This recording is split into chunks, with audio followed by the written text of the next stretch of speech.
안녕하세요. 공인중개사 라이크 부동산입니다. 자, 오늘은 검단 신도시에서 분양하는 곳입니다. 거의 1단계가 많이 공급이 되고 이제 2단계 쪽으로 넘어가고 있는데, 검단 신도시는 1단계, 2단계, 3단계를 거쳐서 굉장히 많은 공급 물량이 일어나는 곳입니다. 하지만 지금 시점에서 제가 설명을 드리는 이유는 분양가 대비 앞으로 공급이 일어나더라도 실거주를 하시는 분들 입장에서는 지금만큼 좋은 기회가 또 있을 수 있을까라고 말씀드릴 수 있겠습니다. 자, 그러면 지금부터 하나씩 살펴보도록 하겠습니다. 지금 바로 보시죠. 검단 제일풍경채 1차가 되겠습니다. 민간 분양이 되겠고요. 자, 인천시 서구 검단 신도시 AA15 블럭입니다. 입주자 모집 공고일은 21년 12월 16일이 발표되었습니다. 자, 입지 바로 보도록 하겠습니다. 이번에 분양하는 곳이 AA16 블럭입니다. 보통 검단 신도시 이야기를 하면은 여기 백일역을 중심으로 해서 이쪽에 최근에 공공분양이라든지 주상복합이었었던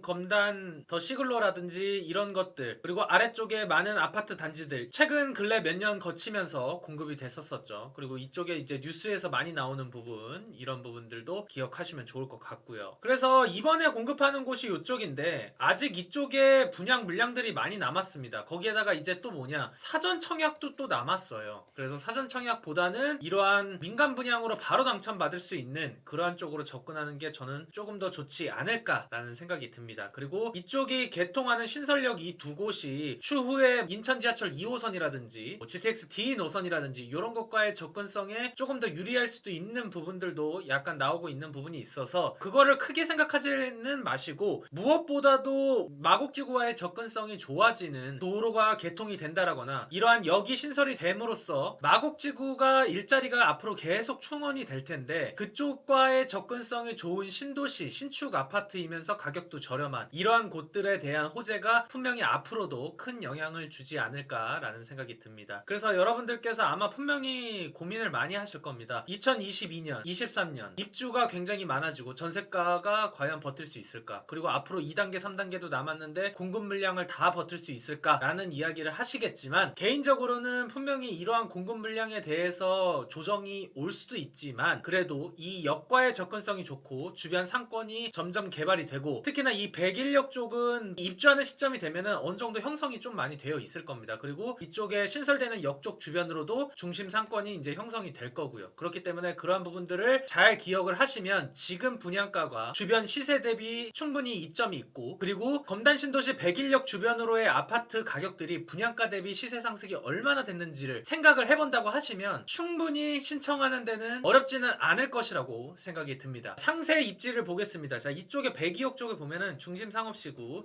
자, 이쪽에 이제 편의시설이 생기고 AA15가 많은 물량으로 공급이 돼요. 그리고 근처에 이제 초, 고, 중 이러한 부분들, 학군이 근거리에 있다라는 측면에 있어서도 굉장히 메리트가 있죠. 그리고 무엇보다도 이 역과 가깝다는 이유 하나만으로도 많은 이점을 얻을 수 있습니다. 자, 24년 개통 예정인데 보통 역 같은 경우는 플러스해서 조금 더 여유 있게 생각을 하셔야 되고, 최소한 입주하고선 그렇게 멀지 않은 기간 내에 이용을 하실 수 있지 않을까라는 생각이 듭니다. 그리고 주변에 이러한 근린공원이라든지 녹지공간, 이러한 부분들이 굉장히 매력적이 있고, 커넬 콤플렉스라고 해서 이쪽에 상업지구, 백일역과 같은 그러한 시설의 규모가 이제 입주할 수 있다라는 부분도 기억을 하시면 좋겠습니다. 하지만 이제 조금 아쉬울 수 있는 점은 나머지 입주하는 곳들의 시간이 필요한 것과 이러한 편의시설, 이러한 것들이 시간이 아직은 조금 필요하다라는 부분을 꼭 기억을 하시면 좋을 것 같아요. 주변 시세를 보겠습니다. 여기는 아직 분양 물량이 많이 남았기 때문에 시세를 비교할 수가 없는데, 어쨌든 검단 신도시 내에서 역과의 접근성이 좋은 단지들이 어떻게 시세가 상승됐는지를 먼저 보면 좋을 것 같아요. 이번에 검단 제일풍경채 1차 같은 경우는 33평형 4억 7,800만원입니다. 평당가 1,449만원이고요. 그리고 이쪽 백일역 쪽 근처에 있는 우미린 더 퍼스트가 34평형 7억 4,050만원, 이게 올해 초에 거래가 된 겁니다. 평당가 2,178만원이고 이제 나온 게 7억 후반에서 8억 초반 정도가 거래가 됩니다. 어쨌든 이러한 부분들을 고려했었을 때 굉장히 역을 한 번만 이동을 하면은 이용할 수 있는 이번에 분양 물량이 있다는 거죠. 저는 최소한 2억 이상은 갈 수 있는 여지가 충분하다고 봅니다. 적어도 뭐 물량이 많고 해도 6, 7억대 이렇게 역 가까운 곳들은 유지하는데 저는 충분히 어렵지 않을 거라고 생각이 듭니다. 그리고 이쪽 금호 어울림 같은 경우에는 33평형 7억 9,440만원, 그리고 평당가 2,408만원, 그리고 지금 물건 자체가 별로 없지만 9억 9천까지 나오고 있어요. 있었어요. 근데 분양가가 4억 초반대였고 이번이 4억 후반까지. 분양가도 생각보다 많이 상승됐어요. 여기서 보면서 알 수 있는 게 뭐가 있죠? 분양가 상한제. 분양가 상한제를 적용받는 곳들의 분양가가 매력적인데 이러한 분양 가격들이 지금 많이 상승되고 있다. 왜냐면 토지 가격, 공시 가격이 많이 상승이 되었고, 그리고 분양가 상한제를 적용하는 기준 자체가 많이 완화되면서 사업성이 높아져서 공급을 늘리는 쪽으로 가닥을 잡았기 때문에 그러한 영향도 같이 받았다고 보시면 될 것 같아요. 그래서 어쨌든 분양을 빠르게 받을 수 있다면 빠르게 받는 게 유리하다고 말씀을 드릴 수 있겠고, 이렇게 분양가 자체가 4억대 분양이 됐던 입지인데 지금 7억 8억, 그리고 호가는 9억까지도 넘어서 가고 있다는 부분, 그리고 이쪽도 충분히 7억 8억대 이상으로 가기에 충분하다. 하지만 시간의 문제다 라고 보시면 될 것 같고, 검단 신도시는 충분히 공급이 많이 있겠지만 앞으로 마곡지구에서 택지지구로 공급되는 아파트들의 가격 상승이 너무 높습니다. 그렇기 때문에 그거를 피해서 넘어갈 수 있는 곳이 또 이쪽에 검단 신도시이기 때문에 그러한 부분들을 고려를 하셨으면 좋겠습니다. 그러면 현금 조달 계획이 궁금할 텐데요. 어떻게 구성을 하면 되는지 보도록 하겠습니다. 33평형 4억 7,800만원, 평당가 1,449만원이고요. 투기과열 지구기 때문에 이제 KB 시세 대비 40%가 나옵니다. 그리고 주변 신축은 한 8억 정도로 보고 3억 2천 정도 받는데, 그러면은 이제 취득세 526만원에 중도금 이자 후불 비용 그리고 옵션 비용은 별도로 하면은 1억 7,300만원에서 옵션 비용을 포함한 1억 9,013만원 정도면 입주가 가능할 것으로 예상이 됩니다. 하지만 이제 대출이 워낙 개인 신용도에 따라서 영향을 많이 받을 수 있고, 이번에 강점은 어쨌든 DSR 적용해서 조금 자유로울 수 있다라는 부분, 그리고 중도금 대출과 분명히 이슈들이 있기는 하나 사실상 지금 중도금 대출이 안 되는 곳은 제가 아는 것은 이제 힐스테이트 광교 중앙역 정도만 중도금 대출이 안 됐었고, 나머지는 결국에 이자가 높더라도 결국엔 실행이 되기는 했습니다. 하지만 어쨌든 대출은 점점점 축소가 되고 분양가 상한제 적용이라든지, 그리고 주택 공급으로 인한 수도권 중심으로의 전세가 상승, 그리고 매매가 상승이 이러한 아파트 단지들을 여러분들께서 꼭 놓치지 말아야 될 이유가 충분히 많다고 생각이 듭니다. 여기는 수도권 거주자가 모두 청약을 할 수 있으니까, 거기다가 이제 대단지죠. 그러면은 당첨 확률이 더 높고, 거기다 또 뭐죠? 큰 평수. 큰 평수라는 거는 또 뭐죠? 추첨제. 추첨제가 무려 50%가 반영이 됩니다. 그러니까 이러한 부분들도 기억을 하셨으면 좋겠어요. 그리고 대출은 분명히 이제 중도금 대출 한도 내에서 잔금 대출이 나온다. 분양가와 KB 시세 기준으로 했었을 때 조금 더 낮은 금액으로 40% 한도로 대출을 한다. 말이 많습니다. 하지만 지금 현재로서는 실수요자 분들 같은 경우에는 더 많은 비율로 대출이 가능하죠. 뭐 한도가 4억이긴 하지만 그래도 조금 더 많은 대출을 실행할 수 있는 부분이 있고, 그리고 아직까지는 KB 시세 대비 대출이 어느 정도 실행이 되고 있는 게 현실입니다. 이거를 미래가 어떻게 될지 장담은 못하지만 그래도 실수요자를 위해서 지금 정책을 펼치고 있는 상황에서 여러분들이 예상한 것보다 대출이 많이 안 되고 그러한 것들은 조금 어렵지 않을까라는 생각이 듭니다. 하지만 조금 금액적인 부분들은 여러분들이 보수적으로 보실 필요가 있고, 그리고 4억대나 5억대 정도라고 하면은 여러분들이 1억에서 2억 정도가 현금이 있다면 아마도 입주하는 데는 무리가 없지 않을까라는 생각이 듭니다. 대출이 축소가 되더라도 말이죠. 그러니까 그러한 것들을 여러분들이 조금 판단을 하셨으면 좋겠고, 그래도 무리가 될 것 같다 그러면은 뭐 다음 청약이라든지 그러한 부분들도 고려를 하시면 좋을 것 같아요. 근데 시간이 가면 갈수록 여기보다 더 많이 싸고 그러한 곳은 당첨이 어렵거나 나오기가 힘들 가능성이 높다라는 점은 기억을 하셨으면 좋겠습니다. 오늘의 핵심 포인트, 장점과 단점 예상해 볼 수 있는 커트라인 한번 이야기해 보도록 하겠습니다. 장점으로는 지하철 1호선 연장이 됩니다. 이 부분 굉장히 메리트가 있죠. 계양역까지 이동하면 공항철도를 이용할 수 있고, 향후에는 이제 9호선과의 직결화 사업이 있을 수 있고, 그리고 김포공항까지 가면은 뭐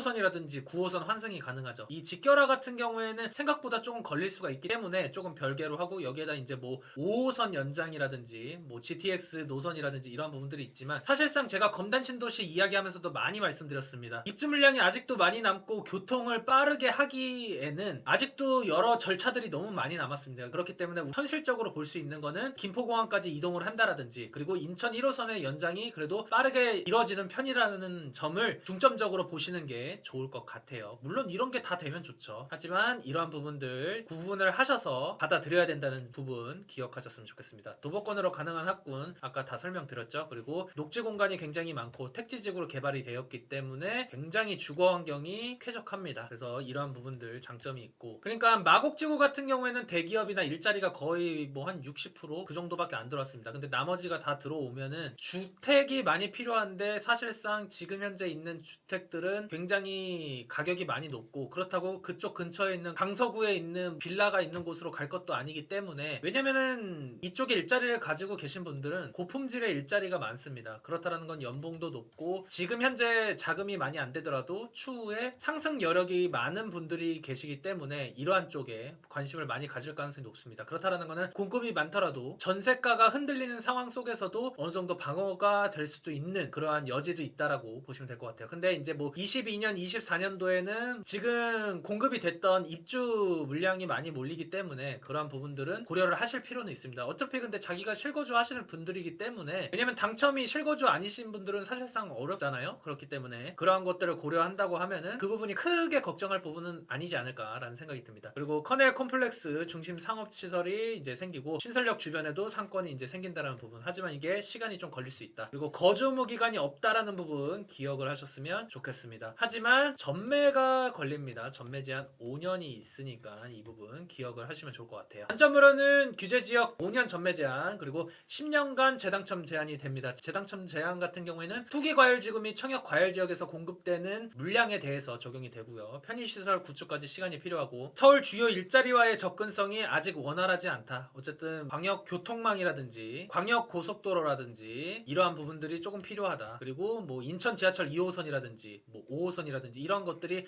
사실상 현재는 이용하기 어렵다라는 부분이 이러한 부분들로 설명이 될 수 있을 것 같아요. 그리고 이제 뭐 송도, 청라 이런 것들은 이제 공급 물량이 거의 다 이루어졌고 하긴 하지만, 인천에 거주를 한다고 하면은 사실상 송도나 청라 그리고 3기 신도시를 기다린다거나, 그리고 검남 같은 경우에는 아직도 공급이 많이 남아있기 때문에 조금 더 이러한 부분들 측면에 있어서 주저하는 분들이 많은 부분이 이제 단점이 될 수가 있겠죠. 근데 이거는 어떻게 받아들이는지에 따라서 충분히 갈릴 수 있으니까 제가 처음부터 차근차근 설명해 드린 부분들을 종합적으로 판단을 하시면 될 것 같아요. 청약 가점표입니다. 84점 만점 기준 부양가족 통장가입기간 무주택기간 합산을 해서 당첨자를 선정합니다. 최근에 있었던 검단역 금강펜테리움 더시글로가 84 기준 57.75점 62.75점이 됐습니다. 굉장히 높았죠. 그리고 당해 지역도 57점이면은 사실상 무주택 14년에 통장 15년 부양가족 1명 이상은 되어야지 당첨이 됐었고, 그리고 기타 지역 같은 경우에는 사실상 거의 자녀 1명, 배우자 있고 자녀 1명 정도는 있어야지 됐었죠. 근데 이번 같은 경우에는 조금 주저하는 부분들도 있을 테고, 그리고 입지적으로 약하다고 생각할 수도 있긴 하겠지만 이 정도 점수 범위 내에서 이렇게 많이 벗어나지는 않을 거라고 생각이 듭니다. 그리고 또 이제 물량이 많기 때문에 대신에 조금 더 낮아질 수는 있겠죠. 그래서 50점대 후반인 분들에게 굉장히 기회가 좀 열릴 수 있다라는 부분, 그리고 전매 제한 기간이 있지만 시세 차익 부분에서 충분히 저는 강점이 있다고 했습니다. 입지가 탄탄해요. 그래도 그러니까 그 부분 기억을 하셨으면 좋겠고요. 청약 일정은 12월 28일 특별 공급 시작으로 일반 1순위 12월 29일, 당첨자 발표일은 22년 새해가 밝은 후에 발표가 됩니다. 1월 7일이 되겠고요. 공급은 1425세대, 굉장히 많습니다. 지하 3층, 지상 25층 15개 동이고요. 특별 공급 702세대, 일반 공급 723세대입니다. 거의 84제곱으로 1043세대가 공급이 되고, 그리고 추첨제가 무려 50%가 들어가는 111 타입이 382세대가 있다라는 부분 기억을 하셨으면 좋겠습니다. 그러면 일반 공급 어떻게 공급될까요? 투기과열지구고 청약과열지역이기 때문에 세대주요권 통장 2년 이상의 예치금 필요합니다. 예치금 같은 경우에는 111 타입 같은 경우에는 여러분 미리 예치금 충족 잘 되어 있으신 분만 가능합니다. 막 102 예치금 채워놓고선 왜 이거 청약 안 돼요? 이거 뭐죠? 막 이렇게 생각하시면 안 됩니다. 그리고 대규모 택지지구이기 때문에 인천시 2년 이상 거주자 50%, 수도권 거주자 50% 되고, 전용 8호제곱 이하 같은 경우에는 가점제 100%가 되지만 8호 초과는 추첨제 50%가 적용이 된다라는 점, 그리고 추첨제 중에서 75%는 무주택 구성원에게 우선되고 25%는 1주택 처분조건 승낙자에게 적용이 됩니다. 그러니까 추첨제는 사실상 처분조건 승낙 안 하시면 당첨이 어렵다. 전매 제한 5년에 거주 의무 기간 없다는 부분 다시 언급해드렸고요. 특별 공급은 다자녀 신혼부부, 노부모 부양 생애 최초 있고요. 세대주요건이 필요한 노부모 부양 생애 최초 있습니다. 그리고 소득기준표 필요한 생애 최초와 신혼부부 있습니다. 그리고 여기서 이제 생애 최초 같은 경우에는 소득세 납부 실적 5개년 있고, 그리고 근로자이거나 사업자이신 분들이 되는 부분 기억을 하셨으면 좋겠어요. 그리고 최근 1년간 소득세 납부 실적이 있는 분들도 적용이 됩니다. 그러니까 생애 최초 같은 경우는 혼인 상태이거나 미혼의 자녀가 필수가 되겠죠. 근데 여기서 궁금한 점 나오겠죠? 1인 가구 어떻게 되나요? 소득 초과 어떻게 되나요? 궁금하시죠? 이번 같은 경우에는 모두 8호제곱 이상이기 때문에 사실상 1인 가구는 조금 어려울 것 같습니다. 왜냐면요, 전용 60제곱미터 이하 돼야만 가능하기 때문이죠. 하지만 세대주요권과 통장 2년의 예치금 그리고 자산 기준을 충족한 분들 같은 경우에는 소득이 초과한 생애 최초 분들께서 신청이 가능하다는 부분 참고를 하시면 좋을 것 같아요. 그리고 똑같이 이제 신혼부부 같은 경우에도 소득이 초과하신 분들 그런 분들이 신청을 못했다고 하면은 자산 기준 충족하신 분들 내에서 신청이 가능합니다. 그리고 자녀 수와 상관없이 이러한 추첨제 물량의 30%가 배정이 되니까 그 부분 기억하셨으면 좋겠고, 근데 한 가지 조금 더 말씀을 드리면 이러한 추첨제는 뭐다? 우선 공급과 일반 공급에서 떨어지신 분들도 포함이 돼서 추첨이기 때문에 생각보다 당첨의 기회는 떨어질 수 있다라는 부분도 기억을 하셨으면 좋겠어요. 그래서 소득이 초과하지 않고 자녀가 없으신 분들은 이러한 생애 최초 쪽으로 접근하는 게 조금 더 유리하실 수도 있어요. 그리고 대신에 이제 소득 기준이 많이 적으신 분들은 물량에 따라서 신혼특공 쪽으로 접근을 하는 것도 괜찮을 수 있겠죠. 그래서 그러한 부분들도 판단을 하시면 좋을 것 같아요. 신혼부부 특공 같은 경우에는 우선 일반 있고, 여기 이제 자산 초과하거나 자녀가 없으신 분들 같은 경우에 이러한 부분에서 추첨제를 노릴 수 있다. 그리고 생애 최초 같은 경우에는 우선과 일반이 있고, 이제 소득 기준 초과와 자산 충족을 하시면은 이 부분에 대해서 이제 추첨제가 적용이 된다. 근데 1인 가구 2번 같은 경우에는 사실상 적용이 안 된다 라고까지 정리를 하시면 좋을 것 같습니다. 오늘 1인 가구 추첨제라든지 그리고 청약을 넣어야 될지 말아야 될지, 향후 투자 가치가 있는 거라든지, 그리고 앞으로 좋아지는 점은 무엇인지 안 좋은 점은 무엇인지 싹 다 정리해드렸습니다. 그러니까 그러한 부분들 참고하셔서 신청을 하셨으면 좋겠고, 청약을 신청하시면서 분명히 도움을 받고 싶어 하시는 분들이 많을 거라고 생각이 듭니다. 카카오톡 아이디 추가해서 영자 버튼 누르고 라이크 부동산 치신 다음에 유료 상담 신청하시면 좋을 것 같습니다. 끝으로 나가시기 전에 구독과 좋아요 알림 설정 부탁해요.